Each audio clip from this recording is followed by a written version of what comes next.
থাকি আমরা সবাই কিন্তু একটা জিনিস খেয়াল করেছি তাই না? গ্রামের থেকে শহরে গরমটা যেন একটু বেশি লাগে। আচ্ছা এমনটা কেন হয়? চলুন আজকের এই আলোচনায় এই রহস্যটা একটু খোলাসা করা যাক।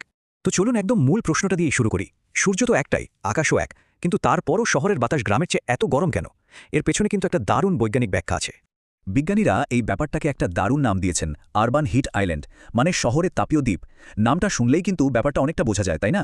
শহরগুলো যেন চারপাশের ঠান্ডা গ্রাম এলাকার মধ্যে একটা গরম দ্বীপের মতো ভেসে থাকে। আর এই তাপমাত্রার পার্থক্যটা কিন্তু মোটেও কম নয়। কোনো কোনো ক্ষেত্রে, বিশেষ করে রাতে, এটা 12 ডিগ্রি সেলসিয়াস পর্যন্ত হতে পারে। ভাবা যায়?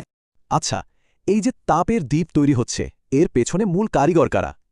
চলুন তো দেখি আমাদের প্রথম সন্দেহভাজন কে। আর সেটা হলো এই যে আমাদের চারপাশের ইট কংক্রিটের জঙ্গল। দেখুন, ব্যাপারটা কিন্তু বেশ সহজ।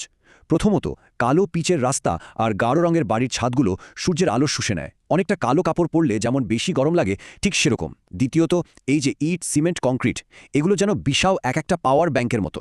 সারাদিন ধরে সূর্যের তাপ শুষে নিয়ে শক্তি জমিয়ে রাখে। আর তারপর রাতে যখন সব ঠান্ডা হওয়ার কথা, ঠিক তখনই এরা সেই জমানো তাপটা আস্তে আস্তে ছাড়তে শুরু করে। আর সব শেষে এই যে উঁচু উঁচু বিল্ডিংগুলো, এগুলোর মাঝের গলিগুলো একটা গিরিখাতের মতো হয়ে যায়, যেখানে গরম হাওয়াটা আটকে পড়ে, বের হওয়ার আর কোনো রাস্তাই পায় না। কংক্রিটের জঙ্গল তো গেল, এবার আসি দ্বিতীয় কারণটার দিকে। আর এটা হলো আমাদের নিজেদেরই কার্যকলাপ। মানে আমরা মানুষরা শহরে এমন কি করছি বা প্রকৃতি থেকে এমন কি সরিয়ে দিচ্ছি যার জন্য এই অবস্থা হচ্ছে। পার্থক্যটা একবার ভাবুন, গ্রামে প্রচুর গাছপালা থাকে তাই না? এই গাছগুলো পাতা থেকে জলীয় বাষ্প ছেড়ে দিয়ে চারপাশটা ঠান্ডা রাখে, একদম যেন প্রকৃতির নিজস্ব এসি। আর শহরে আমরা কি করেছি?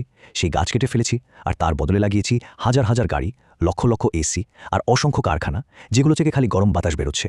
মানে প্রকৃতির যে ঠান্ডা করার ব্যবস্থাটা ছিল, সেটাকে সরিয়ে আমরা উল্টো একটা গরম করার যন্ত্র বসিয়ে দিয়েছি। তাহলে পুরো ব্যাপারটা যদি এক কথায় বলি, সমীকরণটা একদম সহজ। কংক্রিট সাথে কম গাছ আর বেশি যন্ত্র, এই তিনটে মিলেই তৈরি হচ্ছে শহরের এই অসহ্য গরম। তবে ভালো খবর হলো, এই সমস্যার কিন্তু সমাধানও আছে। সারা বিশ্বেই এখন একটা দারুণ জিনিস নিয়ে কাজ হচ্ছে।